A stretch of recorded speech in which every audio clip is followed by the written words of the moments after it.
Hi, my name is Eliot Kelly. I'm traveling to India to explore and learn about India's ancient and modern grappling culture. I'm joined by a couple of friends, Rama Reddy and Bobby Allen. See you guys in India. We just got in yesterday, and after a little bit of sleep, we're ready to just get moving, hopefully shake this jet lag, and get the exploration on the road.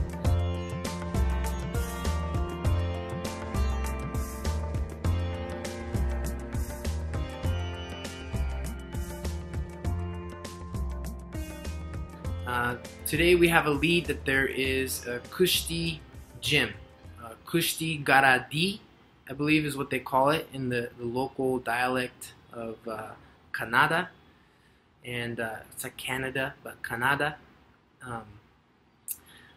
which is it's a wrestling gym in Shivajinagar, the heart of Bangalore, South India's largest city.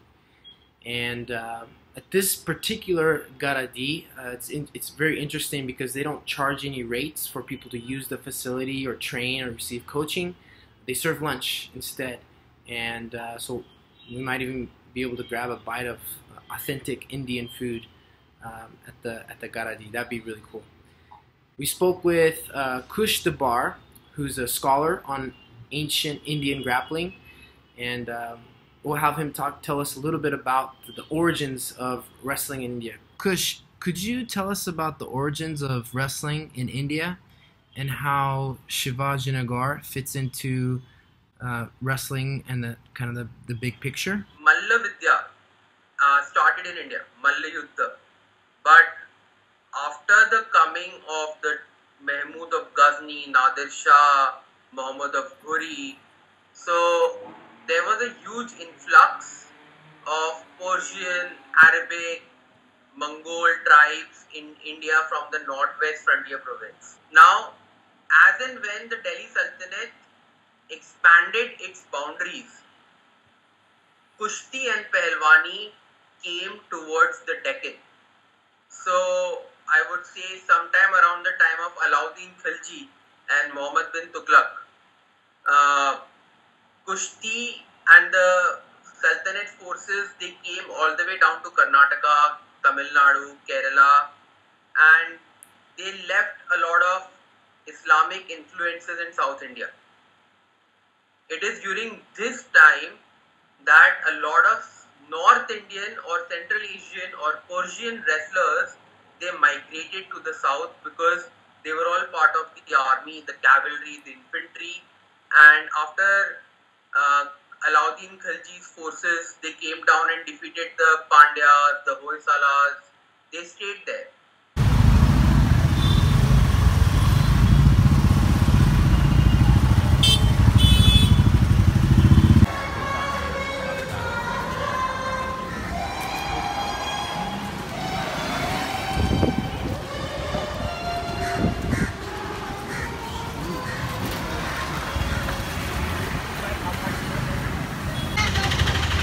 What do you think, Eliot? I think we're near a school, so we probably shouldn't do any video. Really? Yeah. When the Sultans conquered North India, they converted a lot of Hindus into Islam as well. So these Muslims that you see in Shivajinagar area or Fraser Town area or Mosque Road area, especially come from Gulbarga or Bidar. These are the small cities in northern Karnataka which have a very overwhelming population of Islamic majority, and they trace their roots usually to the army men, infantrymen of the sultans. Sick. Yeah, I reached here and we checked it out. They're open at 7. So at 7 we're going to be here. Yeah.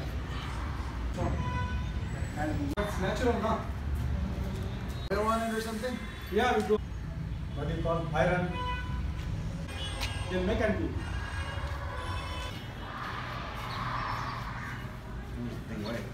Alright, so I had a quick question about the nature of the club exercises that we would see in a Kushti Gardi.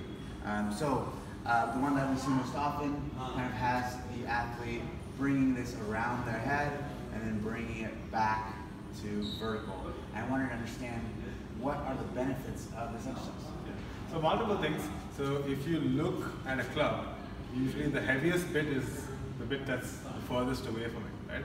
Of course, when you're swinging it around your head, you are working the shoulder, you're working the shoulder blade to work in upward and downward rotation and building the stability in the shoulders. That's one aspect. So what you need is, for a sport like wrestling, the seats of power are your hips and your shoulders, right?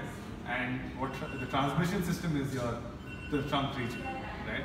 And so if this is not stiff, you can't generate as much power in your hips and your shoulders, right? So when this is able to be stiff, you can do that a lot more, and you can also be able to absorb impact better, and you're able to prevent injury if you're being thrown around, right? Okay. And so that is definitely an advantage.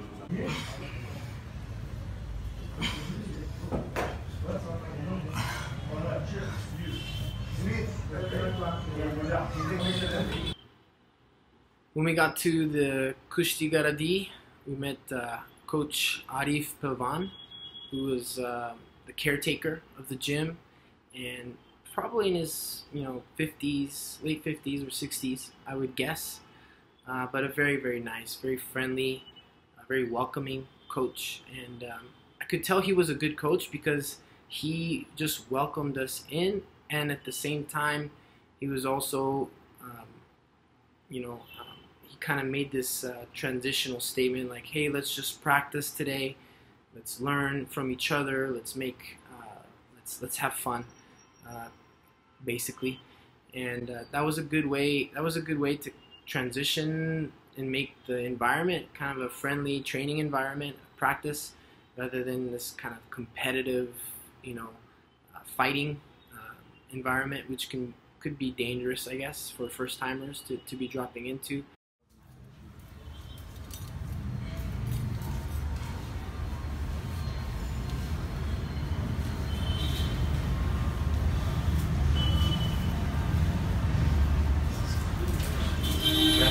No, I want this at my house. Like some play there. There's a technique to make it. Is there? Yeah. I'm gonna get with you on that one. Initially he was wearing his solwar, which is like the long shirt that kind of goes down to the knees, and he was just on the in the mud with us, kind of looking at what we were doing, and then as things started to progress, he started to show things.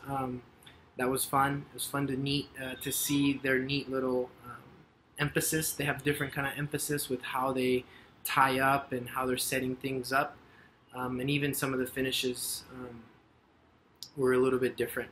So that was interesting to see and learn, and seeing training with the mud as opposed to it being just something. It was part of the practice, and so that was a neat thing to experience.